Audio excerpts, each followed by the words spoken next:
The disappearance of Amy Bradley has been the subject of debate and speculation online and in the media for over 2 decades now. But after the recent Netflix documentary, people are starting to ask the question again: what happened to Amy Bradley? So in this video, we are going to see just how well the official narrative around Amy's disappearance 27 years ago holds up today. As well as that, we will explore the potential possibilities of what we would call the less than official narratives. And we will be giving you exclusive details that Netflix left out of their 3-part series that could prove to be integral parts to this case. So without any further ado, let's get into the dark, disturbing, and unsolved disappearance of Amy Bradley. But before we get into the episode, just remember that this is an ongoing and unsolved case, and we are going to be discussing evidence of this case that is publicly available. And there is lots around this case that might not be public available. So just remember that when you're watching this video, and we're discussing both the evidence, but also some potential theories of what we think might have actually happened to Amy. And in discussing these theories, what we won't be doing is implying any guilt on any particular person or business, and we're doing that in particular reason because we don't really want to get sued, let's be honest. So no one sue us, we're just two lads talking about this case as if anyone else would do on the internet. But without further ado, why don't we start with talking a little bit about who Amy Bradley was. Yeah, so we will delve a little bit deeper into her personal life as the video goes on and we explore possible theories. But on the whole, Amy Bradley had a very normal life. She was very sporty. She was confident. She was a happy young woman and she had a real zest for adventure. That was the way that her friends would describe her. And at the time of the cruise that they went on, she had just moved into a brand new apartment. She had actually just got herself her own pet. It was a dog that she was going to be picking up, I believe, from the kennels when they got home from the cruise ship. And not only that, she'd actually just started a new job. So things in her personal life and her professional life as well were going really, really well for Amy at the time. So yeah, I think I agree with you, mate. By all accounts, Amy was seemingly very happy, very normal girl. And it seems like her family was also, I suppose, a fairly normal, average family, to be fair. Her dad, Ron, worked as an insurance executive. He sold insurance, basically, is the answer to that question in terms of what he did. He was part of a competition, I suppose, maybe a promotion within the company, where if you sold enough insurance, you got a prize. And that prize ended up actually being a all expenses paid cruise around the Caribbean, which is, I mean, a big prize for someone just selling some insurance. I mean, 100%. He must have sold a lot of insurance. And wasn't it both himself and Ivor Bradley that worked for the insurance company? It was, yeah. So Amy's mum, Ivor, also worked for the company as well. And interestingly, you say Ivor here in relation to this, the cruise was just for them. It was originally only going to be the husband and wife going on a cruise, but basically they managed to convince the owner of the company to allow them to pay even more cash. I think it was $2,000 more to get both Amy and her brother Brad Bradley into the cruise. By the way, $2,000 in 1998 is... I did the maths, Jerry. It's a good way. What is it? What's the equivalent to now? It's $4,000 now. So it's double the money.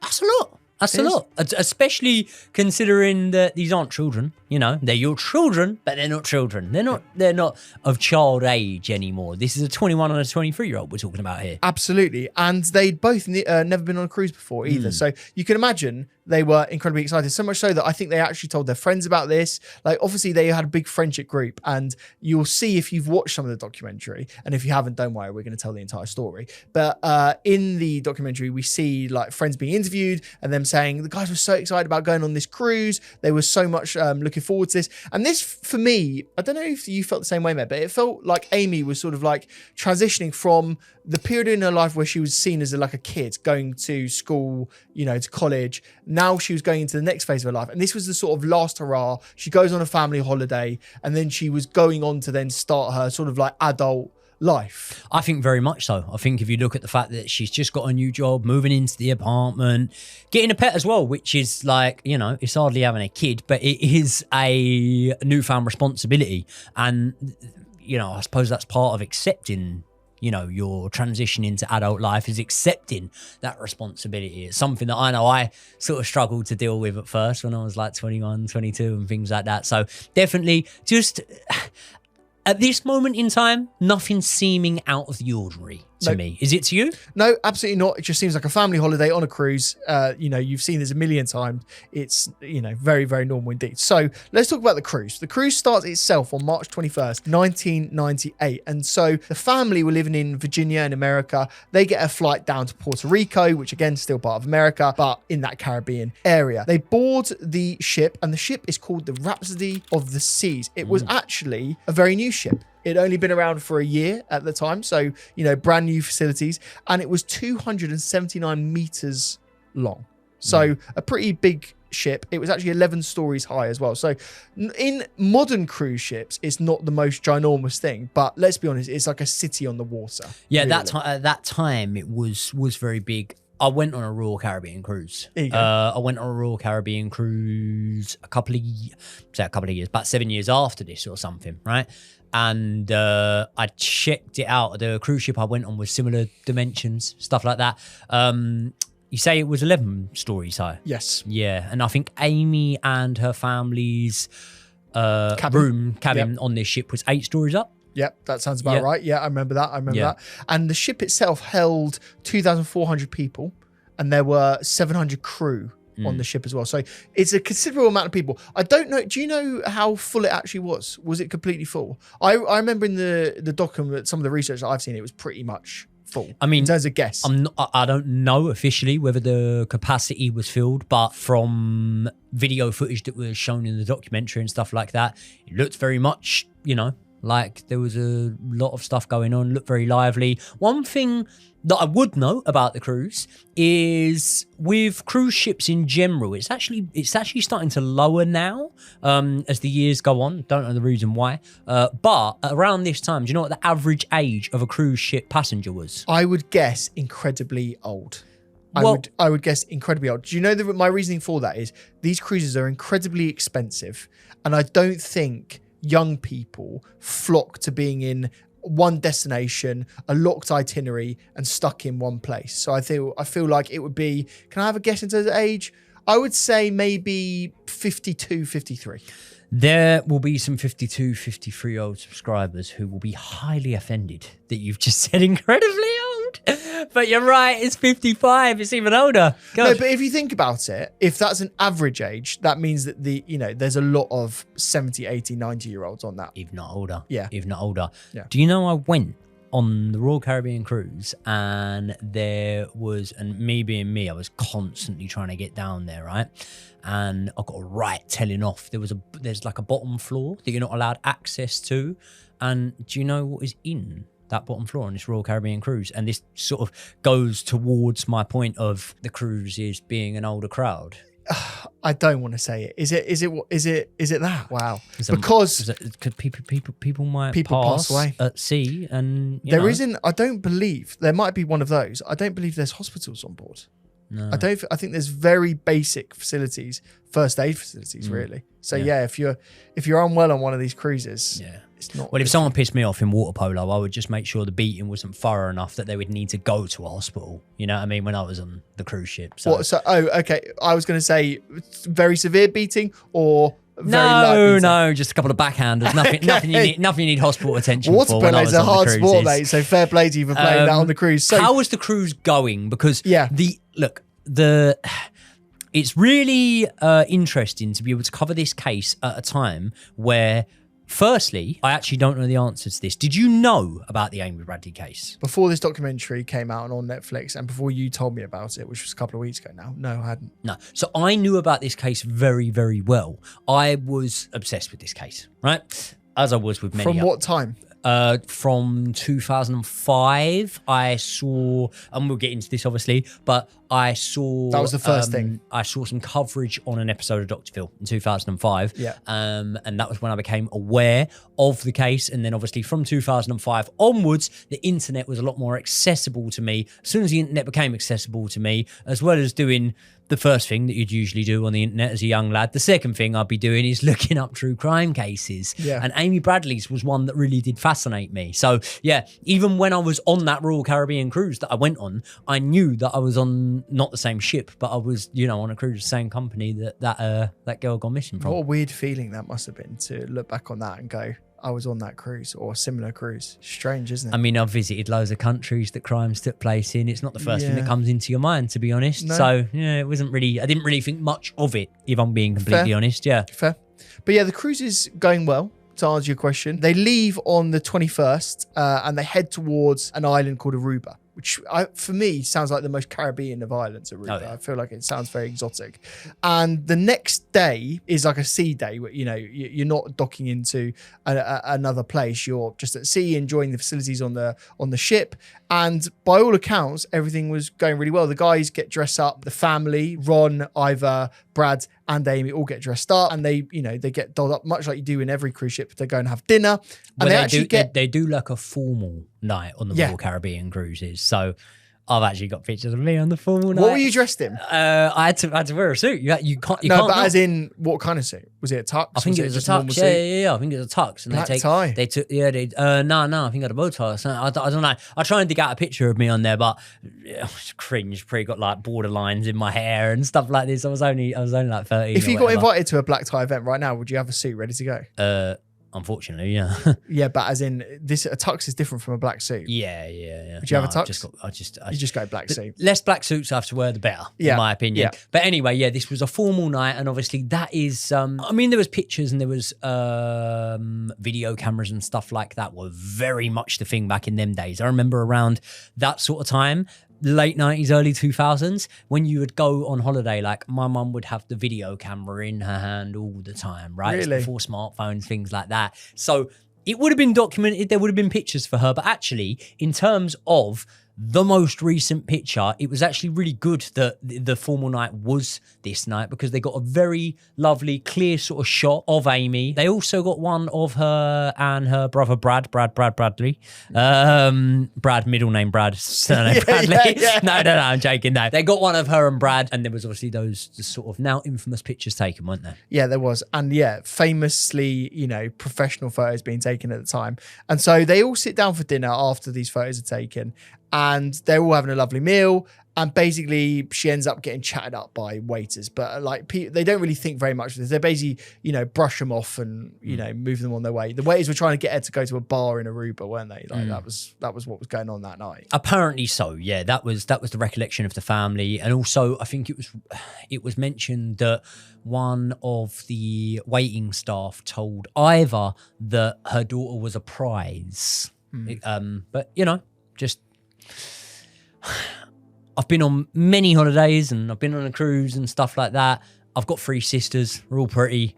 We used to get people to say stuff like that to us all the time. So until you really go into sort of how the case unfolds, all of these things, they add to them in retrospect and hindsight, but at the time, that's not anything that weird. And let's be honest, they're waiters on a ship. They're often working at sea. They're often working, as we say, with an average age of 55. And so seeing, a young girl, you can understand why they would have an occasional flirt. Maybe there was absolutely nothing to it and it was very innocent. Yeah, or not just that. You're not even thinking of the other thing, the more obvious thing.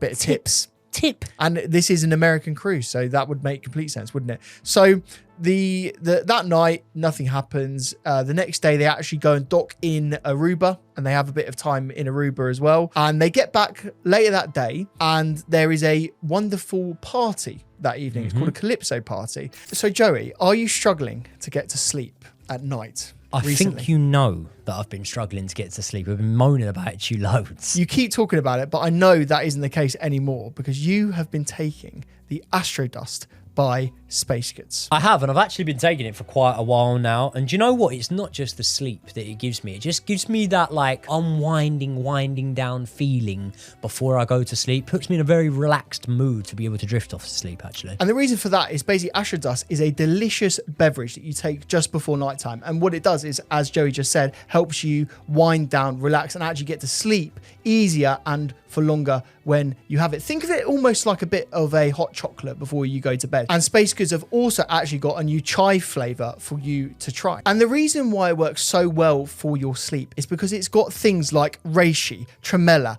ashwagandha, and chamomile, all proven to help you get a full night's sleep and assist you have a wonderful day when you wake up and can get things done. And the good news is you can get 20% off Astrodust from Space Goods if you use our code JoeyJosh on your checkout order. There will be a link in the description. If you click that, it will go straight through and you can check out Astrodust for yourself. And I know over 100 of you have actually tried this so far, and so many of you have been commenting in and letting us know this has actually helped. So if it has, leave a comment, let us know, and keep supporting Space Goods. Thank you so much to them for supporting the channel. Now let's get back into the video. Now, there's actually a dance troupe that comes off from Aruba and comes onto the ship, and they have this wonderful performance, don't they, where they basically are enjoying themselves. They're watching this dance troupe, they're having a great time. There's a limbo competition. Brad Bradley ends up winning it. Smashes great the time. limbo competition. Have you ever won a limbo competition? If anything good came out of this whole,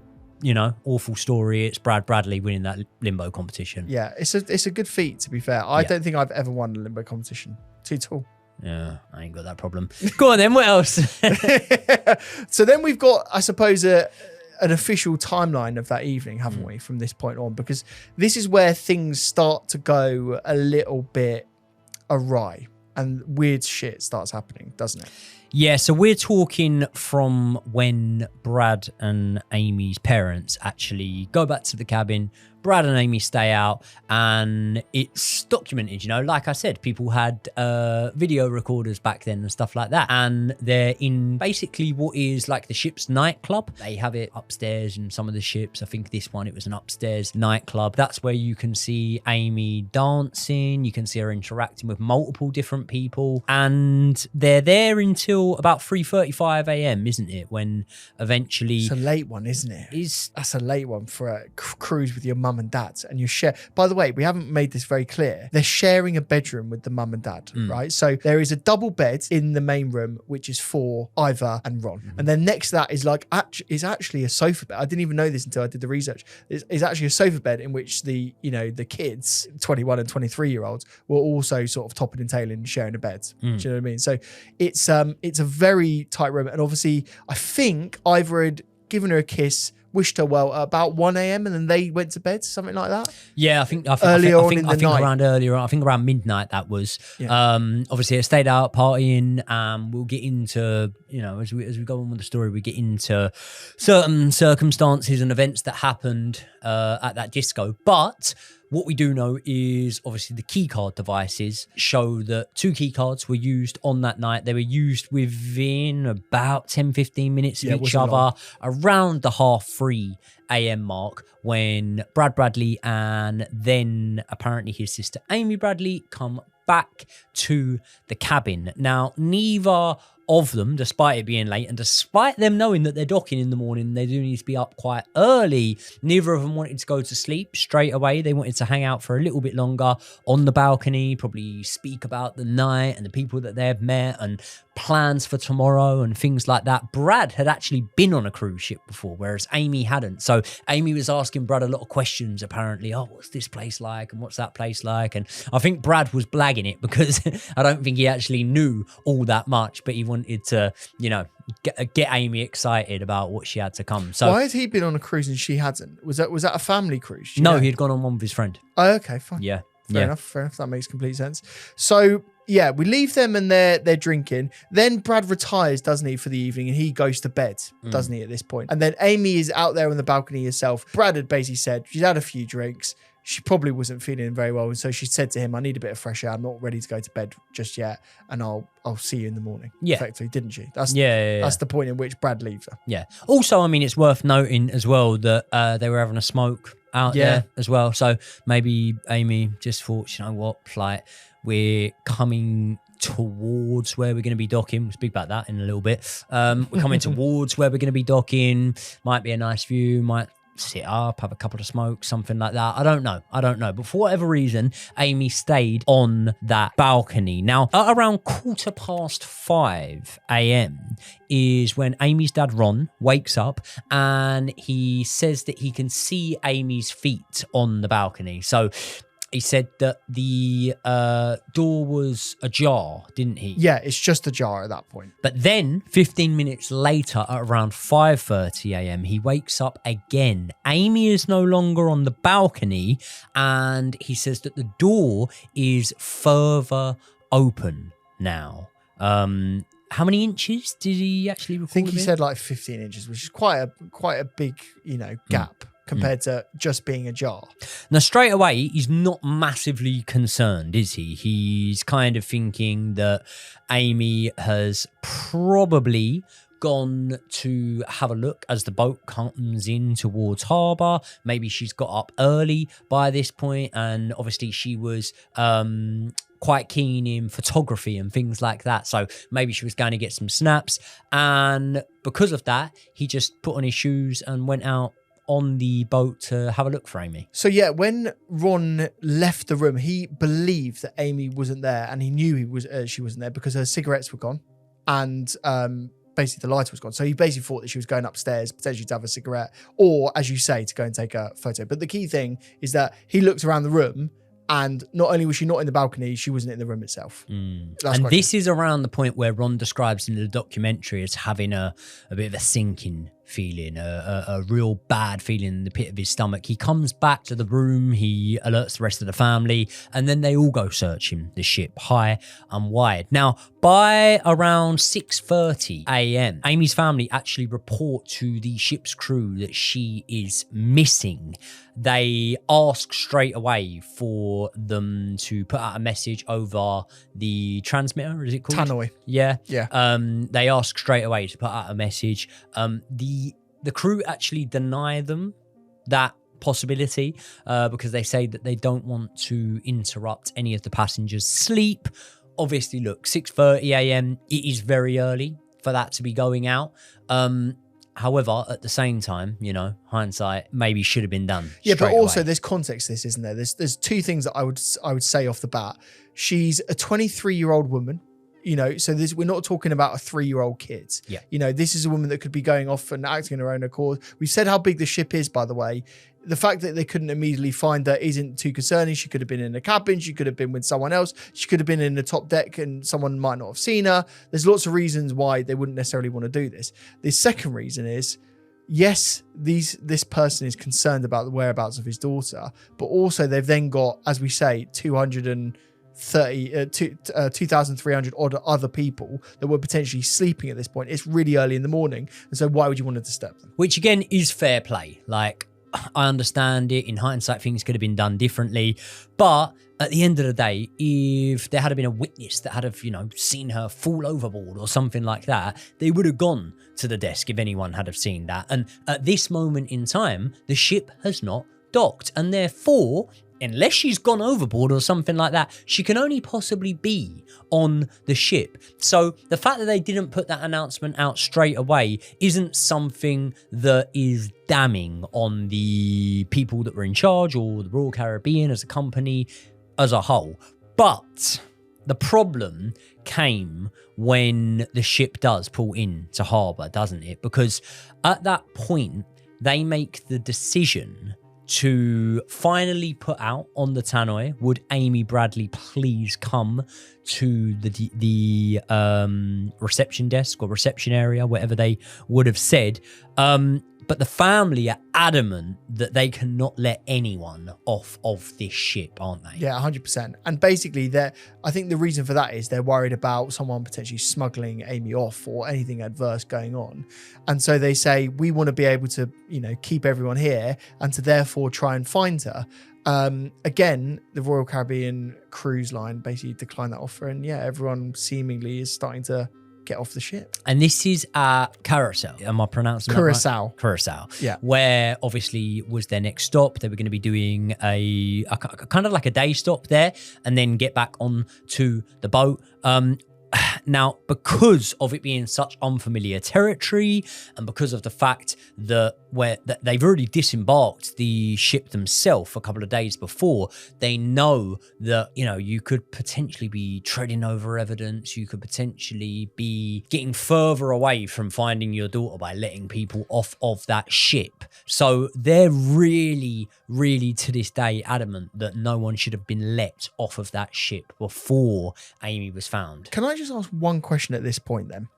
Do you think the reaction, obviously in hindsight, this is a really stupid question to ask, but do you think the reaction is intense by the family at that point? Bearing in mind that she is a 23-year-old woman, bearing in mind that she was out on a night out and might have potentially been continuing. Do you think the reaction is, like, we're talking about the difference of an hour and a half at this point, between the moment in which, maybe even a bit less, where Ron discovers that she's missing, starts having a look around, can't find her, and then they're now in intense panic mode. I don't think it is intense. I don't think it is at all. I can caveat that by saying in the late 90s and the early 2000s, people didn't have phones and people went off for a few hours and stuff like that. And this was probably a lot quicker than your traditional family would leap into action in terms of, not seeing someone for a little while. At the same time as that, if we are to believe that, the family are truthful in every aspect of this story that they tell us, then I can understand why they were concerned. They said about the waiting staff showing a bit of an interest in Amy. Let's not beat around the bush, right?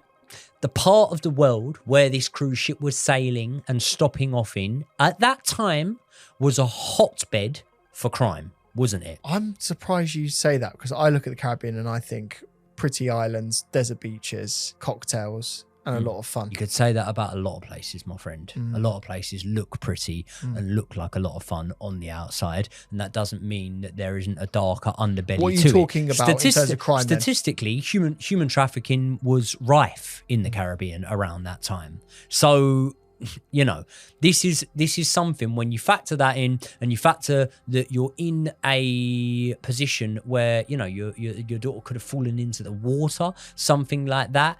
I can completely understand why the family sprung into action as quick as they possibly did. Fair enough. But I'll caveat that. And this is me being honest, and this is me being vulnerable with the audience enough that I can potentially make myself look like a horrible person here. If I'm on that ship and, I've got big plans for Curaçao and I've woke up early, I'm really excited. I want to get off that ship. I want to get on the island. It's not an overnight thing. I want to experience as much of that island in that day as possible. And they say to me, a 23-year-old woman's gone missing from the ship. I think that if I've paid what in today's money would be the equivalent of, like, what we're saying, about £2,000 per head, yeah? It was £2,000 for the extra 2 guests. So let's say it's... Well, you work that out in today's money as $4,000. So that works out about £2,000 per head. $2,000, yeah. $2,000 per head. If I pay $2,000 per head, then without the context of the story, just being in the moment, no one knows who this girl is and stuff like that, I'm going to be thinking, come on, mate. Let me off this fucking shit. And also, by the way, you're probably thinking, fucking hell, she's had a big night out. She's probably, off with someone else or having a good time with a friend or hanging or whatever. Yeah, like asleep. She's a grown... The key thing about this is we're not talking about a child. This is a grown woman. And I think the grown woman aspect had a massive course change in terms of the way this would have been viewed. If this was a 3-year-old kid and they went missing in this, I feel that they potentially would have locked down the ship and tried to find the kid. Whereas it's a 23-year-old woman. And also, the other thing is this, right? Not every single person gets off at every single stop. But I would say, Most if I'm going on the cruise that I went on, I would say that 95% did. And the only people that didn't were maybe like, as I say, elderly people, wheelchairs, things like that. Therefore, by that logic, if, let's say, you're suspecting that 95% of the ship are going to get off, or at least of the passengers, if you don't include the crew, actually, some would argue to dock the ship, if they're stood there at the exit and everyone gets off out of one exit, which was how it was when I was on one of these cruise liners, then there's a chance that you're gonna see Amy exiting the ship with someone that she's with. So at that point, there is still hope, isn't there? Yeah, there is still very hope. much so. There is still hope. So should we continue with the timeline then of that day? Because I feel like it's now very important to see what happens next. So we're still on March 24th. This is still the day, or that she's gone missing. And at around 9 a.m., I've actually begged the ship's captain to distribute a picture of her as well. And again, this is another request that the captain refuses, mate. So they don't even pass around an image of her to try and help find her, which, let alone letting people off. I find that request is quite an easy one. Very strange. It's an easy one Very to sort of strange. allow them to do, especially a panicking family. So I thought that was really weird.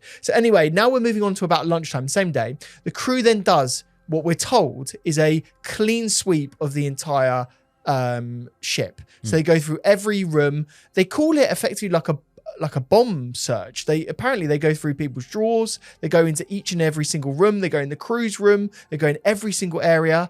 So apparently it's an incredibly thorough search. And do you know what the description was of that search? Go on. Anything larger than a bread box was searched. Basically anything that could store a body or a body part was searched. Yeah. And what happened in that search? They found nothing. There's probably a reason why they found nothing. Didn't search very fucking hard, by all accounts. Are we going to tell them right now? Basically, it came out afterwards that the search was of the common areas. And what was it? Just the common areas that they searched? I think it was pretty much the public. They searched zone. public areas. They did not. They didn't even go into rooms. They did not search any passenger rooms, and they didn't search any crew member rooms or anything like that. When we say public areas, by the way, you said this earlier on. There are so many other nooks and crannies to a cruise ship, especially in the lower decks. Engine rooms, like things like that. They didn't check any of these things. So the search was incredibly lax. Later that day, the captain then tells the family that he is sure Amy is no longer aboard the ship. He tells them that they should disembark in Curaçao and start the search on land, and that the ship will then continue on its journey. So at this point, the family make their very difficult decision to stay in Curaçao and watch the ship leaving. And the reason why he is saying that they're better off searching on land is because there's obviously an initial theory of what has happened to Amy, and that is that she's gone overboard, and therefore there's no use being on the ship because the land is where you will find her. Because obviously the ship is said to have been, and this was reportedly said by the people in charge of the ship, the Royal Caribbean, the ship was said to have been at approximately 10 miles distance from the coast of Curaçao when Amy's disappearance would have took place. So by that logic, they spoke to is it the lifeguard? Coast Guard. The Coast Guard. And he said that if it was there, whatever, he would have found Amy. And it would have washed up. The body would have washed up. The body would have washed up. There were sort of strong undercurrents and everything, and the body would have washed towards land. There's also the possibility there, isn't there, that if Amy fell overboard, that, there could have been, death on impact. It was eight stories high, things like that. Or a lot of people said, she could have been eaten by sharks and things like that. So it was very important for them to conduct that thorough search on land. And it was actually done quite quickly, wasn't it, that search? Yeah, it was indeed. And effectively, the Coast Guard said that there was no way that she could have fallen off of the ship because they would have discovered the body or elements of the body or clothing or anything like that. Yeah. And they went through so much of that search, I think in the 4-day period, and they couldn't find anything. Well, they used multiple boats with radars. They used what are called water drones, radar ships, helicopters, a radar plane was used, and obviously scuba divers searching what they describe as every single inch of the water. So I think at this point we've got to discuss what I would say is the most obvious theory that one could provide of what actually happened to Amy, which is that she fell off the boat and through some unknown reason, she couldn't have been found and her body was lost at sea, right?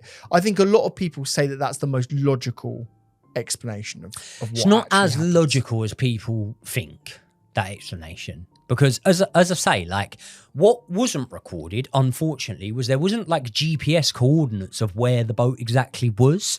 And it's been heavily disputed, actually, because, you know, there's the narrative that we were given that the ship was about 10 miles from the coast. And the family, including Brad Bradley, heavily dispute that. Now, let's say they were 10 miles from the coast, right? I've actually looked up in Curaçao what sort of sharks they have there. They have 2 types of sharks, right? So obviously there was a theory that she could have fallen overboard and she could have been eaten by a shark, right? Now the first thing is this: no matter what the shark is, yeah, sharks don't eat full bodies. Sharks don't eat full bodies, right?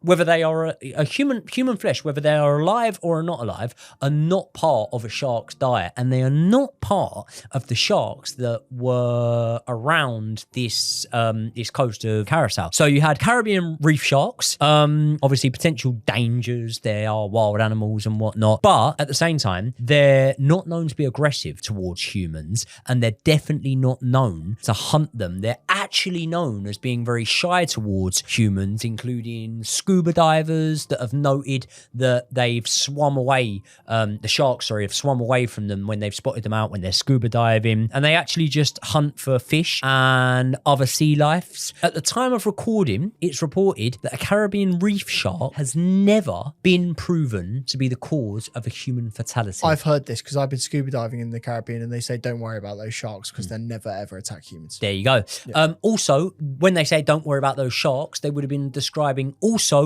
nurse sharks. They were in the sea at the same time, very, very similar to the former. Feed on fish, friendly rather than scared of humans. They will bite if provoked, but once again, because human flesh isn't a food source for them, they will bite, they will not eat. Now, even in the most unrealistic of scenarios, right, that, you know, a shark did eat her, the Coast Guard said it would be almost impossible that something wouldn't wash up. They said that shark would not be able to, one, digest Amy in its hull. It would have took a bite and something would have washed up. But, you know, there's so many other things that would have washed up if she had been bit by sharks. And obviously without the GPS coordinates, we don't really know how, you know, how close to land and how likely it would have been that sharks would have been in that territory, do we? 100%. There's another theory in terms of what could have happened if it wasn't a shark,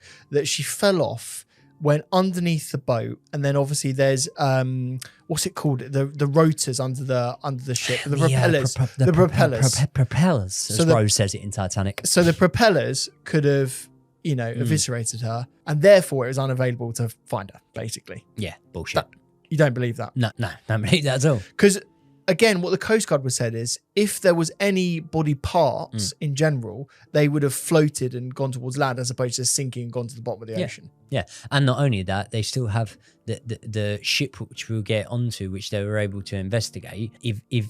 Whether they're at sea or not, if that had have happened, which it's like literally ruled out that did not happen, by the way. Like, it's ruled out that it's not actually even possible for that to have happened. But if it had have happened, they would have found DNA evidence, something like that. Do you know, right, I looked up a few sort of statistics on cruise ships and stuff like that. Between 2009 and 2019, 212 people fell overboard from cruise ships or ferries.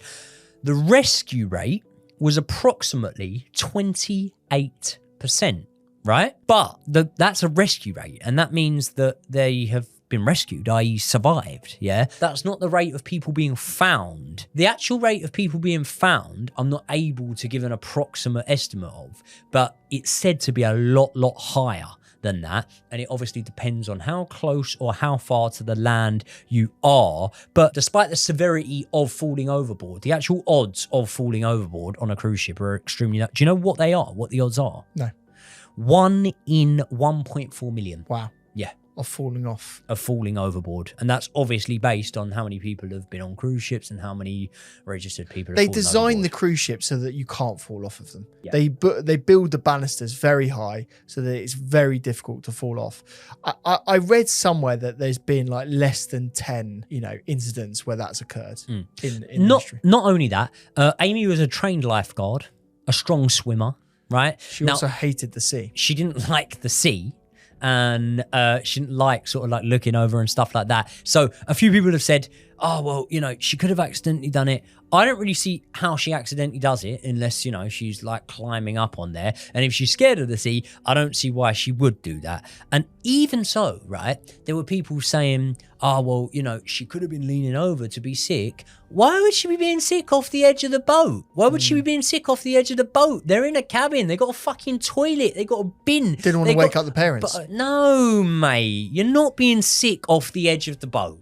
I'm sorry. No. And do you know what the other thing is as well? Where's the evidence then? Because if you're sick off the edge of the boat, trust me, I've spat off the edge of boats and stuff like that. I've done a lot of time on ferries in Thailand and stuff like that. In fact, I've been sick off the edge of boats. And you think it's going to go in the water, and it doesn't. It slaps all on the side of the fucking boat about 4 foot from where you were sick. By the way, as well, I heard this. I don't know if you've heard this as well. I've heard that there was an actual physical netting around the bottom of the boat, so that if someone did fall off, they would be captured by this netting. Have you heard this? No, I didn't know that. I've heard that there's actually like a physical thing to prevent people from falling off the boats. Well, the next theory then leads us on to, was she pushed? So bearing in mind, the last time that Ron saw his daughter alive, she was sat on the balcony of their room. Who could have possibly pushed her? I suppose there would only really be 2 main suspects,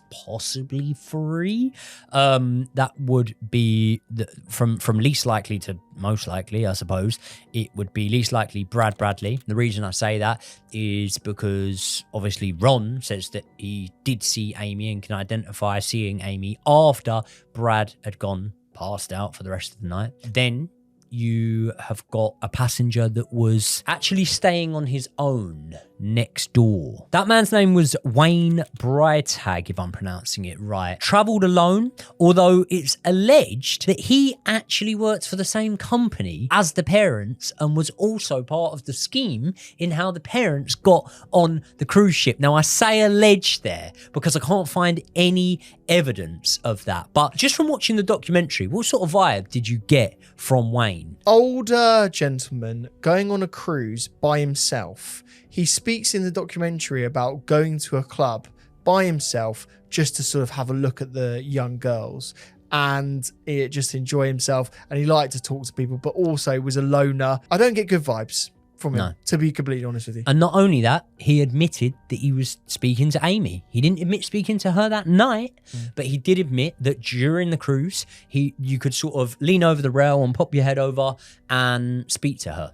So there was the theory of maybe he could have come out on his balcony. Amy's out there, lying out there getting some fresh air, having a smoke, something like that. And he invites her over to continue the party. One reason that there was a bit of suspicion on Wayne is because Amy's mum reportedly heard loud talking, and immediately after that, the volume on either the TV or some music player or something like that, radio, be turned to a very high level in his room once Amy had gone missing. Now, do I need to state the obvious here, or can you just tell me it? If you're that mum, knock on the door. Knock on the fucking door, love. Yeah, go and ask the question. Go and ask. And go, maybe even go and say, can I have a quick look and see if Amy's here? Yeah. Has she climbed over the balcony, done something weird?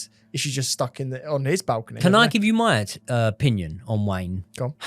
Sorry, Wayne, if you're watching this, I just think he's a fucking attention seeker. So fair play, you say he's an attention seeker, but I would actually just say potentially just a weirdo. And do you think the documentary made him look worse than he actually was? No, I think he made himself look worse than he was when he was saying like, yeah, man, she could have fallen, and looking down the camera and all that. It's like, mate, shut up. Like, you know, you had nothing to do with it and you're basking in a little bit of You're not giving limelight, it the in big my yeah. opinion. So, yeah. Yeah, there's nothing to it really, is there? I don't believe that he was involved. No, I don't believe that he was involved either. And that leads us on to the final suspect that it could have been Ron Bradley. He is the last person to officially be on record as seeing Amy. But the question that everyone would ask, why would Ron Bradley push his daughter overboard? What's the motive? What's the We always motivation look for the motive and the opportunity. He had the opportunity in that potentially Brad and his wife were asleep in the bedroom, so he could have done something nefarious in that time. He had the opportunity. The motive just doesn't make any sense. Well, you say the motive, yeah, and let's now like distinguish the case from the documentary, because as I say, I've known about this case for so long. When I saw that Netflix were going to be doing a documentary on Amy Bradley, I was like, oh, brilliant. I love that case. Like, you know, whatever.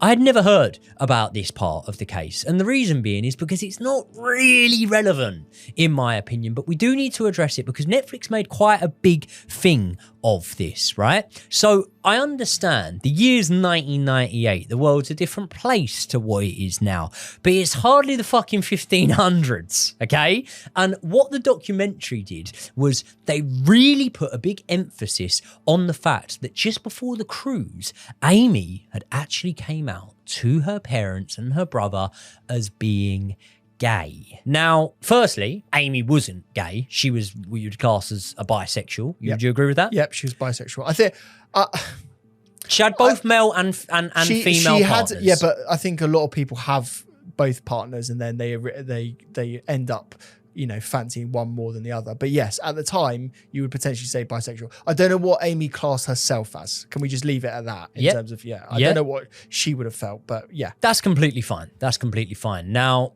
obviously, it is also alleged that Amy had a boyfriend at the time of the cruise. Do you know who alleged that? Who said that? Brad Bradley. Brad Bradley said Amy had a boyfriend at the time of the cruise.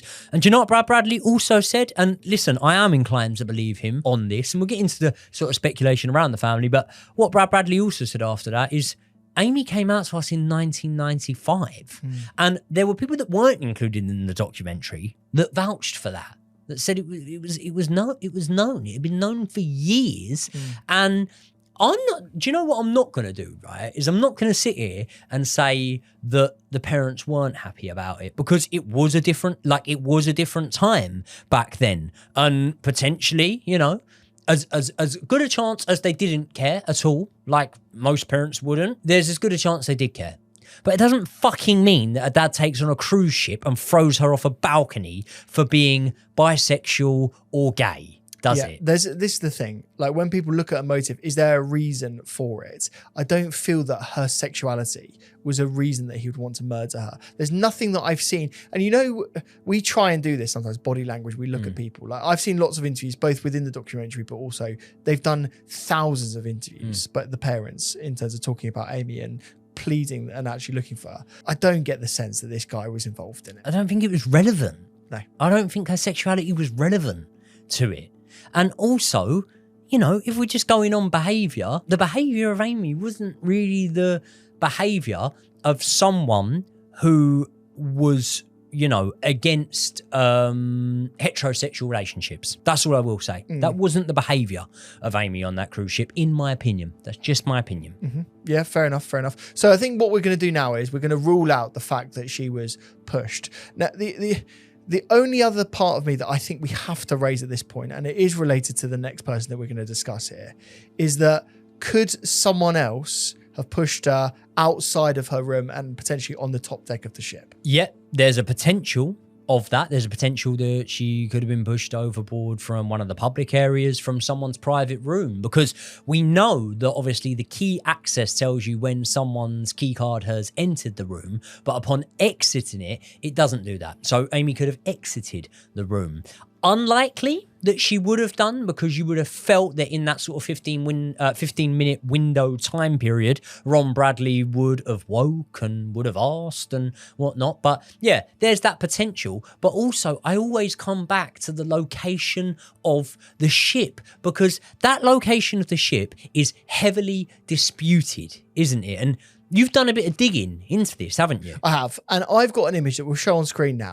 And the validity and the appropriateness of this image, I think people will debate. But I'm just going off what I've seen. I've tried to do my best to actually find out where the boat actually was at the time in which Amy went missing. And this is the best image that I've been able to find. Bearing in mind, as Joey said earlier on, there wasn't any GPS, and so we don't know where the ship exactly was. By all accounts, looking at this image, if she goes missing at what, 6:30-ish, 6 o'clock-ish at the time, she could have potentially gone overboard. The absolute earliest would be maybe 10 to 6 or something like that. Fine. So at that point, you're looking at this thing, the boat is in a canal going towards a sort of inlet area within Curaçao, which is where the dock actually was. Now, so this is weird. This is weird. The podcast I saw with Brad Bradley was exactly how he described that there.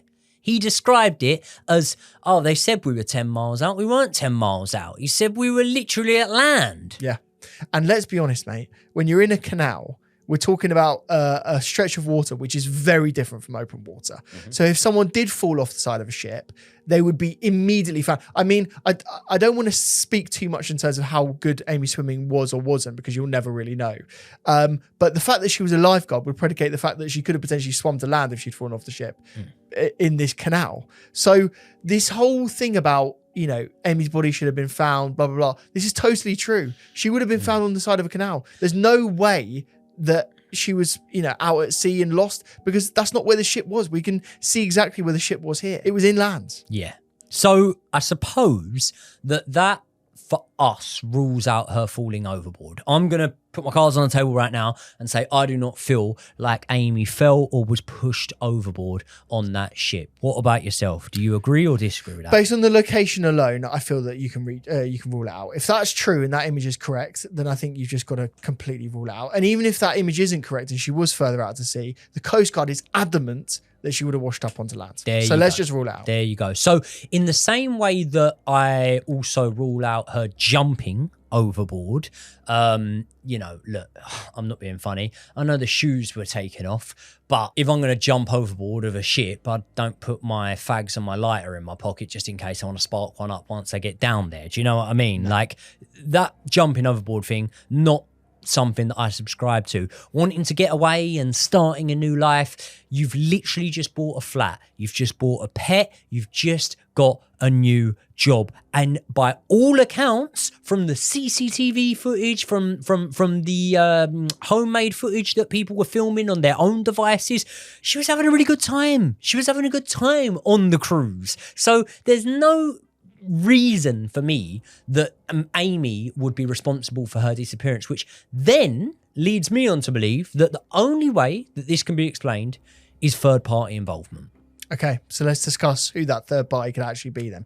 Well, listen, we're not going to give any prizes for guessing who we're about to talk about, and that man is Alistair Yellow Douglas. This was actually a employee of the cruise ship in the Royal Caribbean. He was a bass player in the band that at night would be regularly playing live music and, you know, starting a lot of the fun for people and actually getting involved in the fun with them, as you can see from some of the footage that was taken on that night. So what I'm going to do is I'm going to start off with some of the more direct evidence against Alistair Yellow Douglas, and then I'll move on to some of the more circumstantial evidence against him. Now, he was seen dancing with Amy on camera on the night, and I would say, in my opinion, I would describe that as romantically dancing. Brad, Amy's brother, said that Amy told him that Yellow made an advance to her on the night of her disappearance, and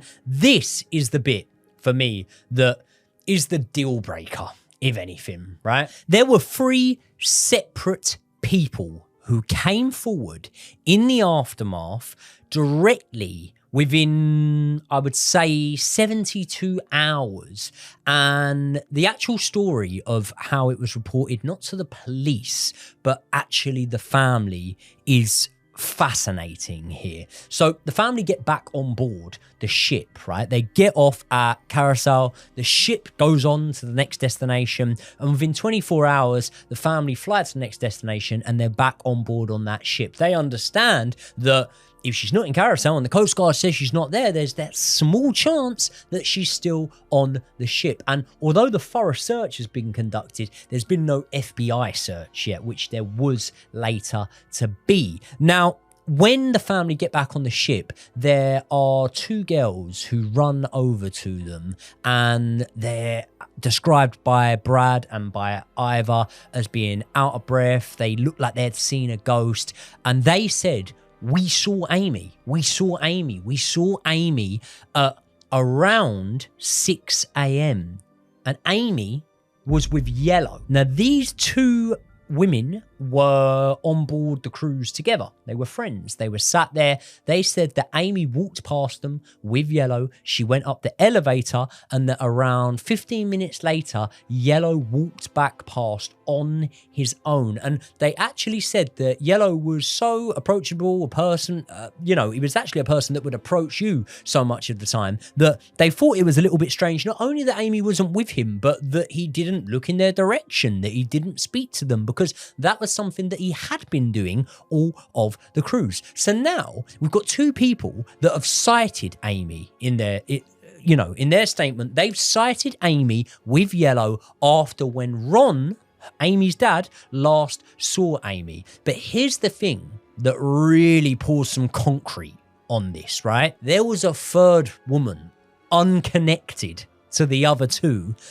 that from a different part of the ship, not too far away, described the exact same scenario. Described her seeing Amy go up the lift with Yellow. She didn't actually say anything about seeing Yellow on his own after, but she did say that she had seen Amy go up the lift with Yellow at around 6 a.m. It was also reported to the FBI by a woman that 2 weeks prior to the cruise that Amy was on, Yellow had asked her to meet him alone at the lift at 6 a.m. The same lift that the three witnesses say that they saw Amy in with Yellow at 6 a.m. Now, initially, Alistair Yellow Douglas did an interview with the ship's head of security in which he made 3 or 4 contradictions to his statement, including the time that he got in. He says that the last time that he saw Amy was just before 1 a.m. and he went back to his room. However, there's no keycard activity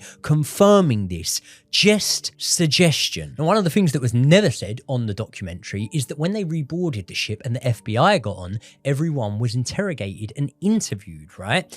Brad Bradley is interviewed. At the same time, Ron Bradley is interviewed.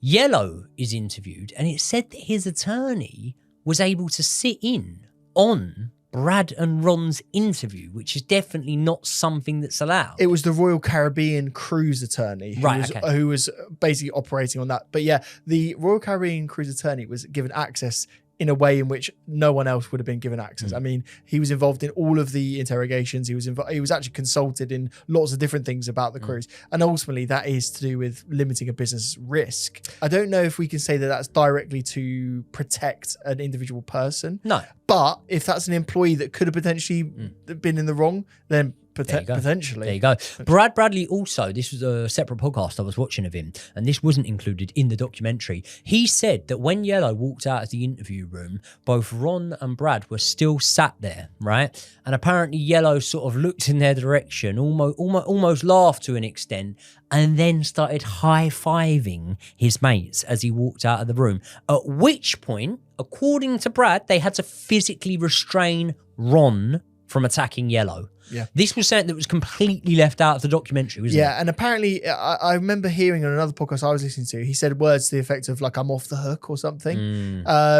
So yeah, it was just weird body language and weird like words to be saying straight after you coming out of quite a serious thing. Yeah. And also you're quite a reasonable candidate to be involved. I've said that I'd get into some of the softer evidence. At 7 a.m. on the morning, before they put the message out on the tannoy, when they're refusing because passengers are still sleeping, Yellow walks over to Brad and he says, "Hey man, I'm sorry about your sister." And at this point, only the family, the captain and the security team knew that Amy was missing, right? Now, the reason I say that this is a little bit softer is that The captain, Gossip. the security team, it gossips, it gets about. If you're a working member on the ship, you've probably heard it. So although suspicious, not, you know, it's not damning evidence by any suggestion.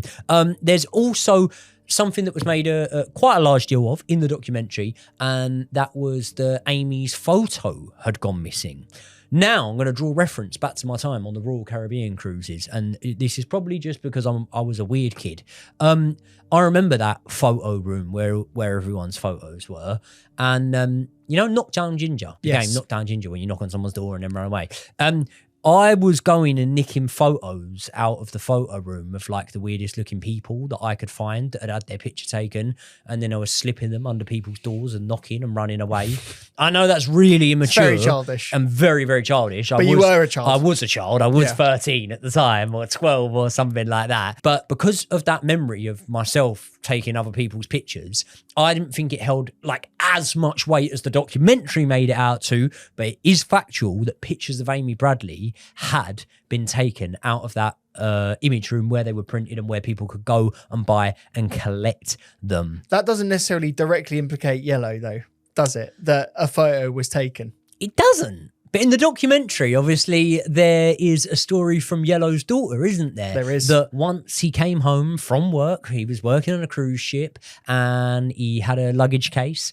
And when she opened up the luggage case, or her mum opened up the luggage case, one of the two, they found it was almost filled with photos of Caucasian women, which would, you know, could be an indication that he was into Caucasian women.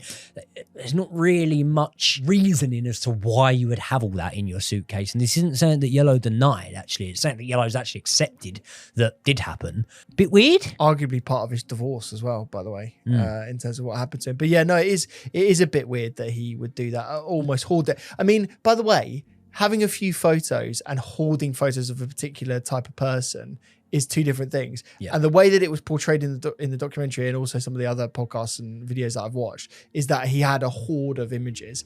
And if that's like, for me, right, if you've just got like some holiday snaps and you're there and you're working and there's loads of other things going on, then that's very different from just having loads of particular images of women on these cruises. Like I think that would be weird. And that's the way it's described.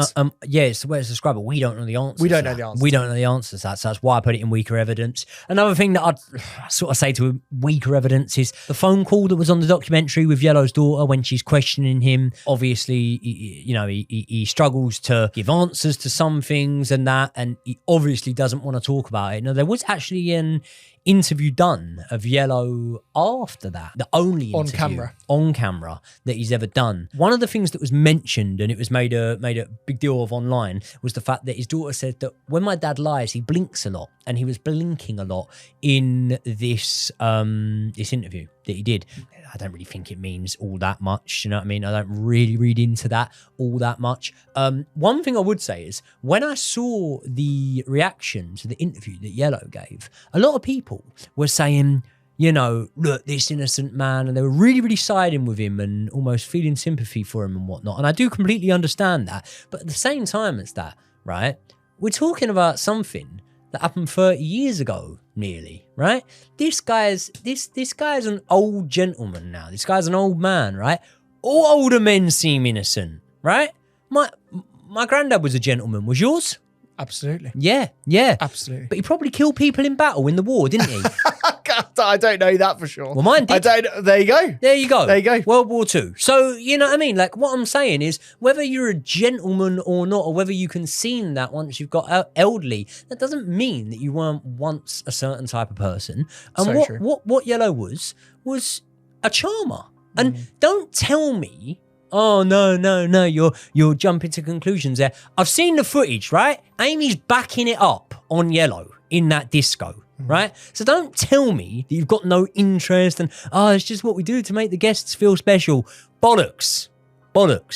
Doesn't mean that Yellow's guilty of it. But for Yellow to say, oh, no, like, you know, distance himself from it, hardly knew her.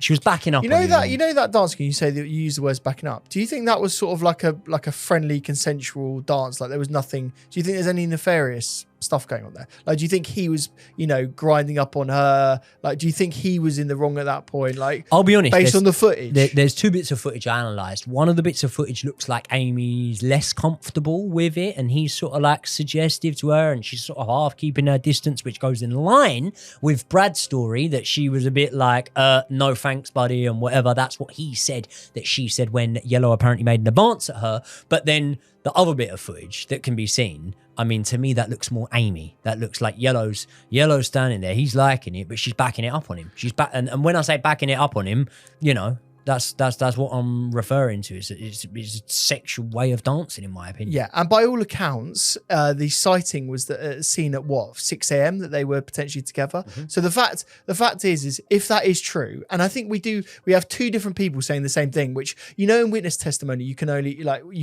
you might not believe just one person. These are three separate people, two separate groups of people that refuted they saw Amy with Yellow. Do you know what I mean? So it would make sense that she came up, left her room, saw this guy, and actually spent some time together with him. Do you know what I mean? So it feels like that was a consensual meeting. It didn't seem threatening in that moment. So once the FBI board the ship, they do the interviews and whatnot, they do an actual thorough search. At this point, there's now no longer really any reason for the Bradleys to be on that ship. She's not washed up in Curaçao. She's not on the ship. So that's when they fly home. They fly home, and this is where we've got to move on to the next part of this story and what makes it such a mystery, what makes it stand out from so many other cases. Because, you've got the likes of Madeleine McCann, Timothy Pitson, so many famous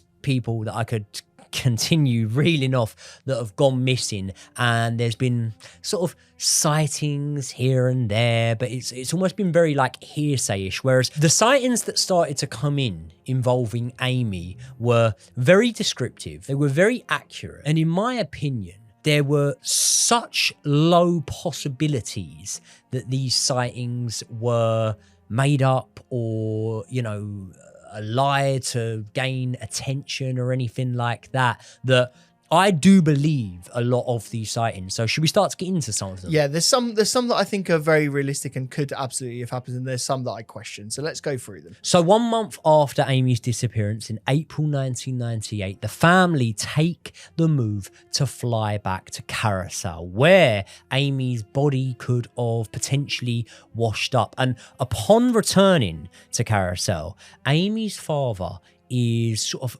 called down by a taxi driver, and he says to her, "Are you the father of the girl that's missing?" And Ron Bradley says, "Yes, yeah, I am." And the taxi driver says, "I've seen her. She's on the island." And he states that Amy Bradley came over to his taxi. She knocked on the window frantically and asked him where the closest payphone was. He pointed her in the direction, and Amy Bradley walked in the other direction, which he couldn't give a reason as to why. Now, when they're also on the island, and this was documented in the Netflix coverage of the case, they recalled hearing Amy's voice. Brad says that he was in the car and he heard Amy call Brad, and he was sure that that was Amy in that moment in time. Now, again, another thing that the Netflix documentary sort of left out or maybe painted in a different light to Brad's account of things was, did you get the feeling from the way that it was portrayed in the Netflix documentary that it was like a car passing them by? Very much so. Like, basically, the way that they did it on the documentary is that a car drove past. It was almost like out of the window. He heard this voice. They then chased the car down and carried on from there. That's not Brad's account of what happened. Brad's account of what happened was that he was sat with his window down, right? Not as the driver of the car, as a passenger in the car, sat with his window down, stationary in traffic. Stationary in that traffic for long enough that someone could have sighted him. And obviously, if you're in Curaçao, you could probably be able to tell who are tourists and who aren't, right? So this is when he hears Amy's voice apparently shout Brad, okay? Now, they believe that it comes from a white van, which they track down. Amy's not inside, that's fine. But obviously, going back, Brad still believes that maybe he was just wrong on where the voice came from, but he is definitive to this day that he believes that that was Amy's voice that called him. I think that's one of the weakest ones. I This do. whole I do too. entire thing, because basically, you know, grieving family, desperate to find something, would be hearing and seeing things, you know, everywhere. And you know, I don't want to call into question Brad, because like, fair enough, he swears that it was her, but like, also like, when you're in this position, bad, you know, you can think of weird stuff, and I just don't think that's a realistic one. Yeah, I mean, I think the taxi driver sighting is way more credible, But what I'm about to tell you This next blows that sighting out of the water, and that is when we move in to August 1998, 5 months or so after the disappearance of Amy Bradley, when a man named David Carmichael had been snorkeling on a beach in Curaçao, and he said that he saw a woman with 2 men. Now, on this beach, it was fairly remote, it wasn't the most popular, and there wasn't all that many people about, right? And he said that it was mostly sort of locals, and he said that immediately he knew that this woman had turned in his direction because she had noticed that he was speaking English, right? There's maybe not a lot of English-speaking people on this beach. The woman starts to walk towards him as if she's about to engage in conversation with him.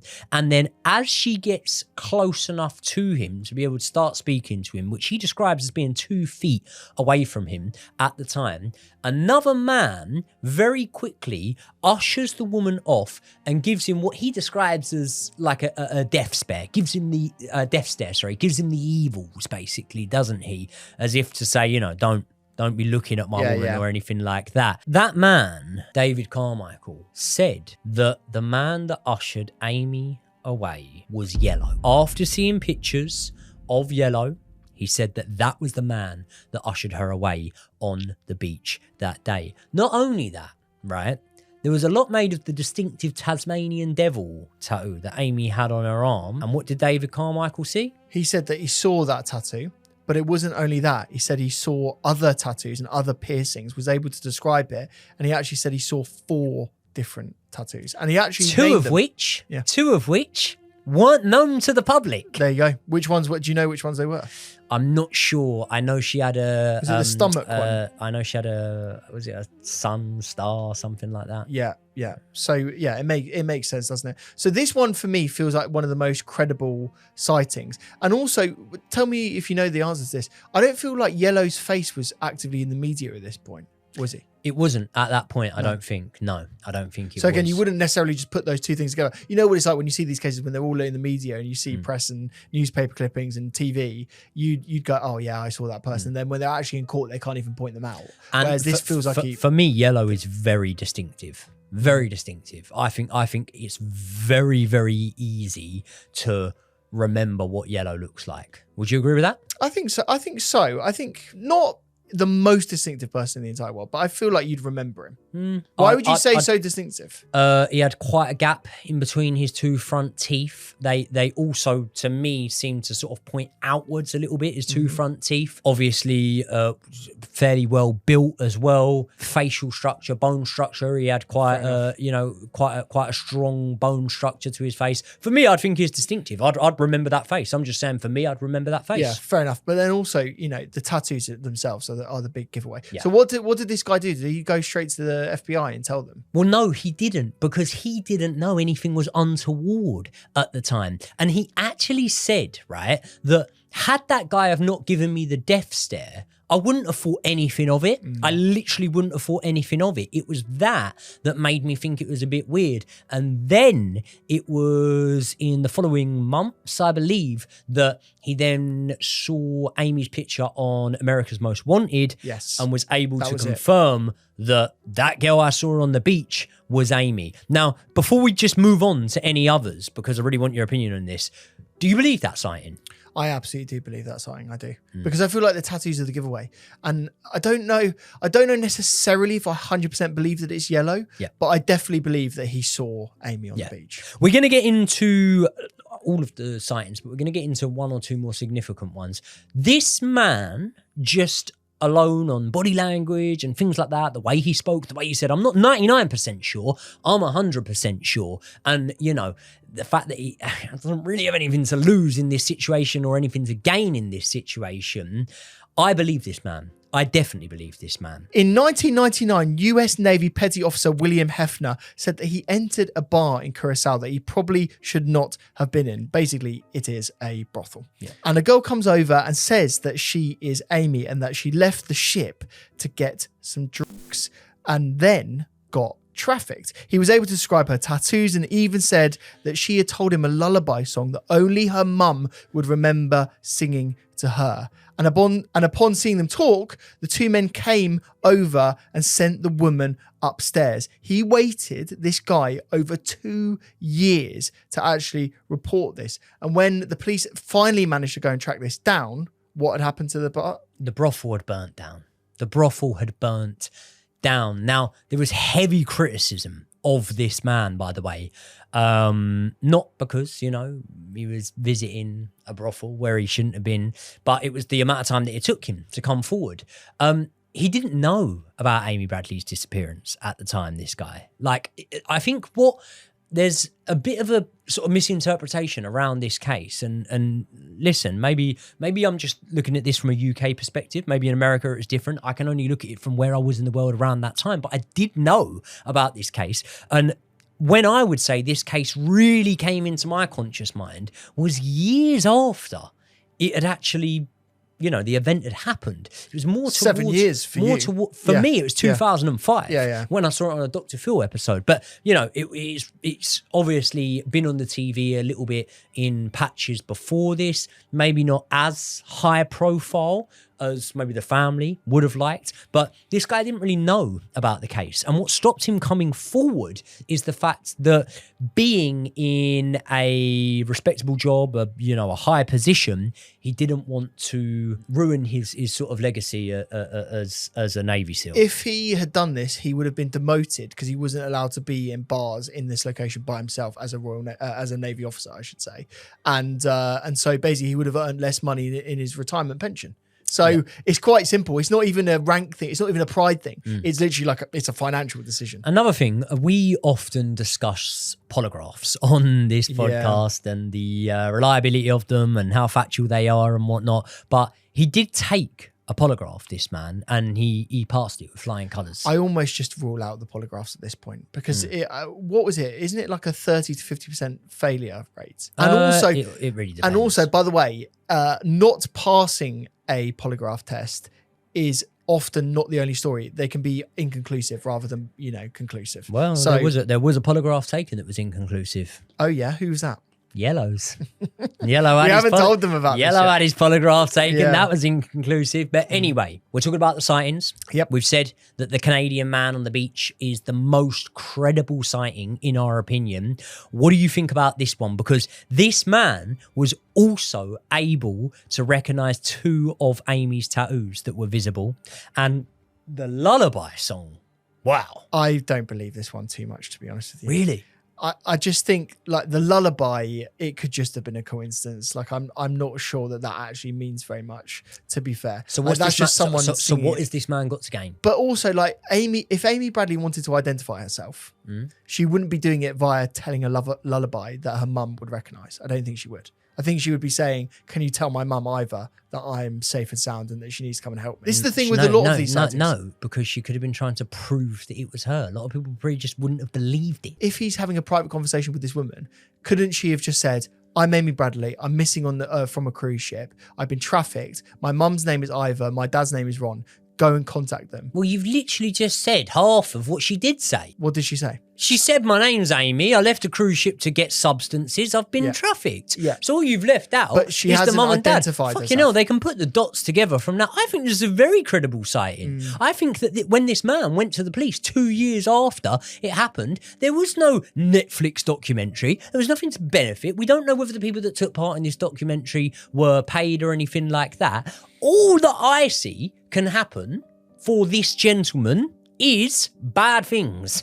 out of admitting to doing this. The only other thing, the caveat to that is, and bear in mind, right, I've got to play devil's advocate in these things. I don't necessarily always, 100% agree with this, but there might have been a financial gain to him taking part in these interviews, being involved in the case, getting some notoriety, and basically trying to enhance what I just said in terms of the Navy pension. Fair enough. I feel like that could be what motivates it. But as you said, mate, he's given away a few details which can be refuted, and so it could be a realistic one. Should we go on to the next sighting? The next one comes in 2005. And this is where the case really, really blew up for me, in my opinion. This is where I found out so much more about the case that I didn't know. This sighting is actually in Barbados. And a woman named Judy Mora is in a toilet, and she's actually in a toilet cubicle. So she's got the door closed. She can hear what's going on outside. And she realizes while she's in this female toilet that there are men in this toilet.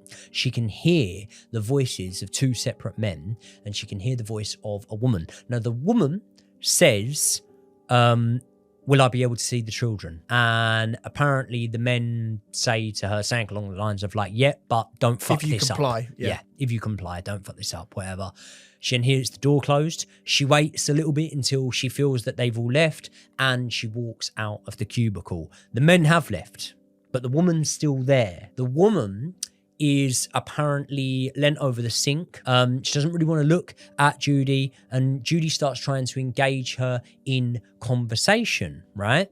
And the woman sort of turns to Judy, by Judy's account, and whispers to her that her name's Amy Bradley. Now, the woman then says, oh my God, that's so weird. My daughter's name's Amy. And she says it apparently quite loud, to which Amy Bradley apparently looks at her and starts to back her up in an attempt to silence her. That's when the men come in, they take her, she's not seen again. When I was watching the documentary, I'll just call it for what it was, I didn't believe this woman. I didn't believe her. And that's just on my gut instinct, general body language, stuff like that. I didn't really believe her. But something then happened to make this woman's story a little bit more credible, didn't it? What is that? Just a couple of months after this was reported to the police, someone sends an image via email to the family of Amy Bradley. And the image in question is this, of a woman named Jazz. And this is an image that had been put up on an escort website that was Venezuelan. So it was a Venezuelan escort website. It was on there as an escort for service, apparently between the years of 2002 to 2008. Now, the FBI, they get involved. Forensic analysts analyze the picture, have a look at the picture, and they come to their conclusion, which, again, there's no way of definitively saying yes or no, but experts can come to a conclusion, and their conclusion was that this image almost directly matched the facial features of Amy Bradley. Yep. They looked at such things as the teeth, the jawline, the actual cheekbone itself. They measured them, Joey. They actually used measurements to determine. It wasn't just like they photoshopped the image onto another image. They actually looked forensically at this image. They looked at the ears, shape and size. There were loads of different things they looked into. Now, in the interim since, there have been a few sightings that I'm not going to get into because I just don't feel that they're credible enough for us to really talk about them. But just on that sort of Barbados sighting now, with the context of what came to light of the woman on the escort agency website, how do you rate that in terms of the sightings that we've heard of? So the website, as you said, was Venezuelan, but also it was for the Caribbean area, actually. So it was owned by a Venezuelan gang by all accounts, but actually it was for, women in the Caribbean as a whole, right? So the reason why I say that is then that provides more credibility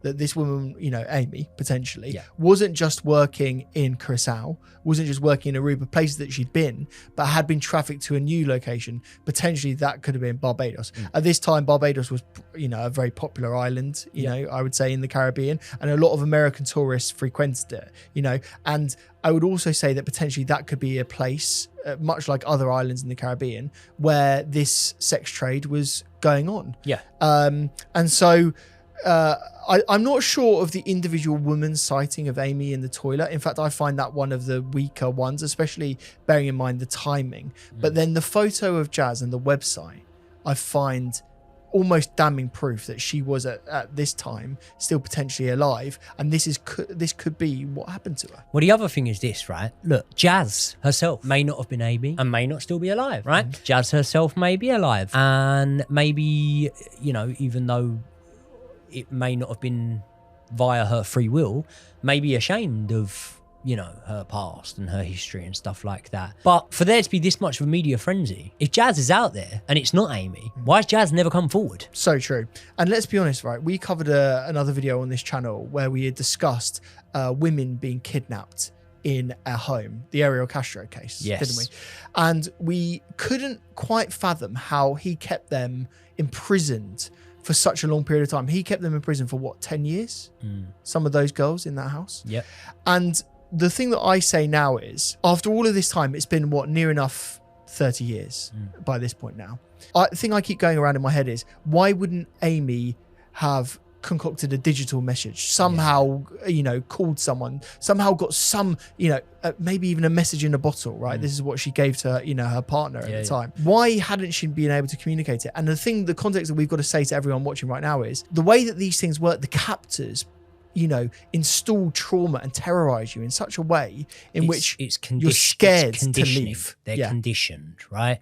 So this is what I was about to say there, because when you're sort of saying that, I've looked so much into the Ariel Castro case, the Cleveland kidnappings, it's known as, for some, Amanda Berry, Gina DeJesus, Michelle Knight. They were held in a house, Michelle Knight for 11 years, you know, Gina DeJesus for 9 years. So for the best part of a decade, these women were held a street or two away from where they were taken from, and they were conditioned. They had so many opportunities to escape from that house, yet it took the best part of 10 years for them to actually take one and for it to be successful, for them to escape. And one of the main reasons that slowed down their attempts to escape was that Amanda Berry, the woman in question, had a child with her captor. And having a child completely changes the dynamic of things. So if that account is to be believed, and it is a big if, of the sighting in the toilet, and the woman was Amy, and said, will I get to see the children? Amy could have children by this point. And that's another thing that could be keeping her there as, you know, a protective mother that wants to look after her children and fears that, yes, okay, I can escape captivity, but my children can't. And they could be being used as a weapon against her. Now, there's actually a website that is run by the Bradley family, isn't there? Yep. And what they do is they share updates on the search for Amy. They share updates on what they're up to and stuff like that, because obviously they believe that there's a chance that Amy could still be out there. She could have access to this website. She could be looking at this website. Analysts came in and had a look at the action and the IP address. They track the IP address, which is a digital footprint of your computer, and it says the general area in which you are. By the way, when you say analysts, the man that saw Amy on the beach is part of this analyst group, which is a mad part of the story. Yeah. And when I say IP, when we say IP address, an IP address would come from any individual machine. So there will have been thousands of IP addresses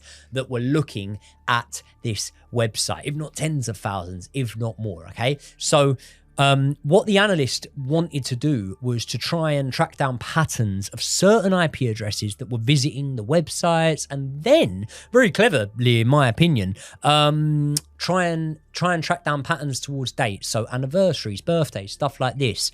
There's an IP address in Bridgetown, which is in Barbados, the capital city of Barbados. In Barbados, where there was an escort called Jazz, who was apparently being offered for services between 2002 and 2008. And over the last decade or so, this IP address has been regularly visiting the website on Christmas, on Thanksgiving, and on Iva's birthday, Amy's mum. Now, not only that, what they can see from the analysing of the activity from this IP address is actually the functions and what areas of the website they're using, so they can see whether they were on the home page, whether they were, you know, on a message page, something like that.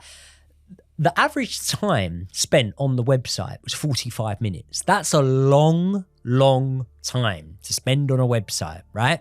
45 minutes, believe me, I research cases for true crime stuff. It's a long time to spend on a website. The average time was 45 minutes that this IP address was spending on this website. The days were always Thanksgiving, Christmas, and Amy's mum's birthday. And the pages that were being visited the most, and significantly the most, were the pages that had new images available of what Amy's parents were up to, what they were looking like now, what Brad was up to now. Does that sound suspicious for you in any way? It is strange, and I think the way that this was presented, especially in the shows and videos that I've seen, is that this was a break in the case. I think there's an element of pattern recognition that you can look at as a data analyst, and what we don't have access to, which I think you'll acknowledge, is the rest of the data of when this, you know, person was on the website. Like, we don't get to see all of the other times they were on the website. We don't get to see how long they were visiting on other days, for example. So yep. I feel like when you're presenting this data and you're trying to tell a story, you go, oh, what are the 3 key dates? Look at that thing and see what the traffic is. I don't know what they're doing for the other 365 days a year. I don't know what they've done for the past 10 years. I don't know, you know, is this unusual? Has this person just logged on and off? So I don't find this to be like an irrefutable thing that Amy's alive and this person in Bridgetown, Barbados is 100% her. It's just another thing that adds the allure of the story, I think, more than anything. Yeah. It definitely does. It kind of moves us on to the general sort of opinion on this. And I was quite surprised off the back of the Netflix documentary how much criticism the family came in for. There was a lot of people implying that they are trying to create a narrative. There was a lot of people... What was the narrative they were trying to create? The narrative that they were apparently trying to create, according to a lot of the Reddit articles and things like that I've read online, was that Amy was a desirable woman and she was almost the diamond of the ship that everyone wanted to get their hands on, and they were trying to build up the human trafficking element to it. Yeah. Would you go along with that? I think the family want to make her seem as amazing and as brilliant as they possibly can do, because they want to raise awareness of it and also show that she was a life that shouldn't have been taken away or, you know, trafficked or removed. Do you know what I mean? Like, a life taken away is the same as if she is murdered or if she is trafficked and removed from their lives. Do you see what I'm trying to say? So I think in a documentary, mate, if you had a family member, you would speak about them in the most glowing way possible, because you ultimately want to remember the good times and not the bad times. You don't want to remember the argument that you had about, you know, her sexuality. You don't want to remember the argument you had about trivial things. You want to remember them as, you know, the kind-hearted person that anyone would want to be remembered by. So personally, mate, I don't feel like there should be any flack given to the family. And I'm going to go one beyond this as well. I don't think the family had anything to do with that. I think they're a doting family trying to do the best to find their missing daughter, sister, cousin, whatever it is, right? And so yeah, I don't think they're involved. I find it weird that they've taken so much flack. Yeah, well, according to the guy that played sort of centerfold, he almost portrayed himself as he was the captain of the ship that was in the documentary. Do we know this guy's name? I don't know his name off by the top of my head, but I call him the children's entertainer. He was basically a children's entertainer, this fella, wasn't he? He made out like he was very, very cold-hearted in the way that he spoke about Amy, and he said, you know, people go missing and life goes on, and as much as one life's important, there's still 2,000 people on the cruise. Very much so, people said that it sounded very cold in the way that he spoke. But also, I thought in the documentary himself, he just overemphasized his role on the ship. To me, it seemed like the guy was just an entertainer on the ship. And if he was an entertainer, therefore, you know, what was Yellow? An entertainer. So when he sort of was giving this glowing reference of Yellow's a good guy that was in the wrong place at the wrong time and whatnot, it's like, I mean, yeah, you're a company man and you're still backing them up. And by the way, let's make it very, very clear that although leaving the Royal Caribbean after that, he went on to work for 2 sort of mainstream cruise line ultimately firms. without going into too much detail here, because we do need to be careful in terms of, any litigation. But what you would say is these employees are often bound by, confidentiality agreements, and also agreements called moral agreements, which are you always paint the company that you work for in the best light possible, especially so let me ask if you want a pension. Sorry to interrupt you. Let me ask you this then. Fuck the company, right? Why do you need to say stuff like, I think the parents need to face the reality of what actually happened to their daughter and stop clinging on to false hope? And I am paraphrasing here, but this is what this guy was saying. What I'm doing is I'm painting a context of the stuff that's going on in the behind the scenes. And what I totally will agree with you is this guy comes across so badly, and actually, if you do go on Reddit right now, he is bad across everything. And understandably so, to be fair. I'm and glad also his role is overstated. I am glad that neither of us even know this guy's name. And I know there'll be people that are saying, oh, well, you're doing a true crime case and that you should. Fuck this guy. I'm glad he's irrelevant. I'm glad that we don't even know his name. But what I will say is, in terms of, the family need to face reality. I'll tell you what, your daughter goes missing. And you get given all these witness accounts of sightings. You see a picture that the FBI confirm they believe is your daughter. Let's see whether you think it's a case of needing to face reality, or whether you carry on searching for your fucking daughter. So, in my opinion, that guy was a piece of shit. Anyway, should we talk about what actually happened? Let's move on. Can you give your theories? To our theories of what actually happened. You go first. Or do you want me to go first? I'll go first. Okay. I think that Amy was the victim of human trafficking. I think that Amy, and this is just my opinion, I think that the reports of the sightings of Yellow and Amy were true. I believe that Yellow was a man that not only knew, the cruise liner and the ways that you could possibly get on and off without having to go through security or anything like that. He knew the islands. I think he knew the islands as well. And I think he allured Amy with the prospect of scoring some substances on one of the islands. And I think that may have been what the case was for Amy to leave the room, for Amy to stay up, maybe not tell Brad what she was going to do. And, maybe she thought she was going to go and get high with Yellow, something like that. What I don't know is how she then gets off the cruise, anything like that. I don't really have a theory on that, but I do have a very strong suspicion that Yellow is involved. Now, without, going into the sort of horrible graphic details of human trafficking, what would have pretty soon happened, in my opinion, is whoever took Amy would have forced heavy Class A substances on her for a day. They'd have forced it on her for a second day. And by the third or fourth day, unfortunately, the way these things work, Amy would have been asking for those substances. And once you've got someone hooked on those substances, you've effectively got them in the palm of your hands, because you've effectively got them as a prisoner of their own body. And the only thing that can make them feel right is what you are giving them.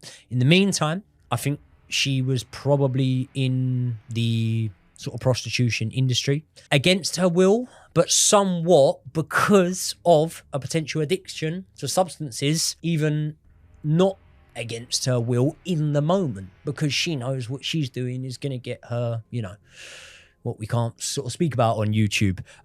That's actually what I believe happened. I believe that the woman on the website, Jazz, I believe that is Amy. I believe in probably two of the sightings. I definitely believe the Canadian scuba diver sighting. I definitely believe that sighting. Whether or not it was Yellow that was on the beach with her, I don't know. I definitely believe that Yellow's lying in the recent interview that we've seen of him. And sorry to say, I don't believe that Amy Bradley's still alive. I think that around the time of 2005, when the heat would have got a bit much. Also, you look at a woman that's 23 years old when she goes missing in 1998. Do the maths for me, Josh. What's she? Is she over 50 now? Should be over. We, I think, said 51. Something like that. Something like that, so she'd be around that age. Maybe not as desirable to the punters if she was in that trade right now.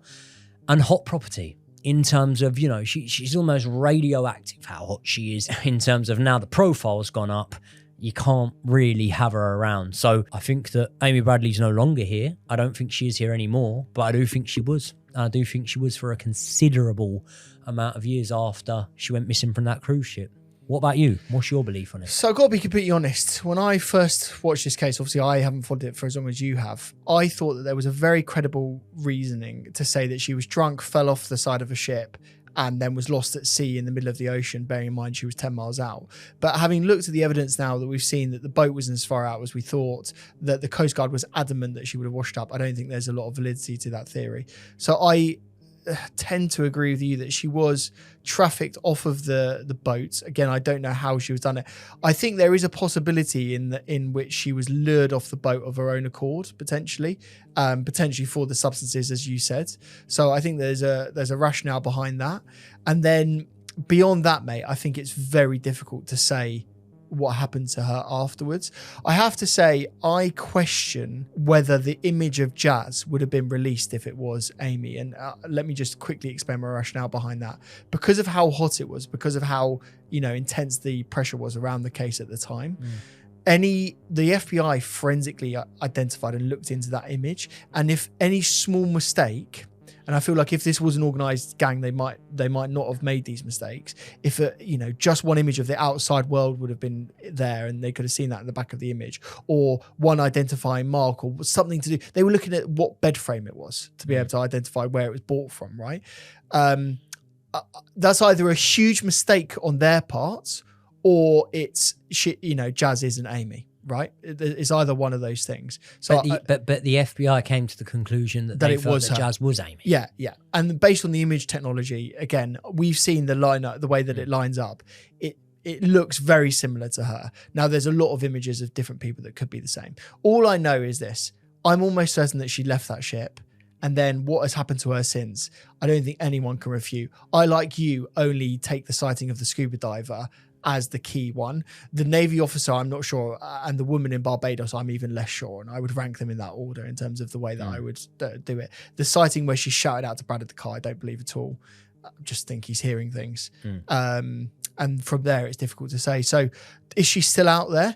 I think we'll have to let these guys decide whether they still think she's alive and potentially out there. What I would say on the final point in terms of my hypothesis, I feel like if she was still alive, the length of time that we're talking about now, I feel like she would have been able to identify herself and been able to remove herself from this situation. So I lead more to your case that she's now no longer with us. I would say the same. But obviously, look, in an unsolved case like this, there's always hope. And Brad Bradley said in the podcast that I watched of him the other night that you often hear from people that not knowing's the worst thing. And he said, do you know what? That's the complete opposite. Not knowing's the best thing. He said, because then it's hope. There's still, when there's no definitive conclusion, there's hope. And the family still have hope. And I hope for God that one day Amy does come back to them, and then we can readdress it in another podcast. This is the first American case, and you could argue it's not American, it's overseas, worldwide, but it's the first sort of non-UK case that we've actually covered in months, in quite a long time from the channel. So I'm really hoping that it does well, because I'd love to do so many more American cases. This is the thing as well, like we've strayed away from doing the Netflix documentary cases and also cases that are based in America. And I think we don't need to do that. I feel like we should cover more of these cases. So what would be really important and really useful for these guys, if they could do for us, is if you have enjoyed it, like the video and let us know that you did enjoy it, and then also subscribe to the channel if you want more videos like this, because hopefully we'll be dropping a few more. Not just that, you said let us know if you enjoyed it. Constructive feedback as well, we're always open for that as well. So any feedback you've got for us, let us know. But most importantly, what I want to do is I want to read the comment section, and I want to hear your theories. And if your theories don't match up to mine, I would very, very much be interested to know what you think happened to Amy Bradley. We will see you all in the next one.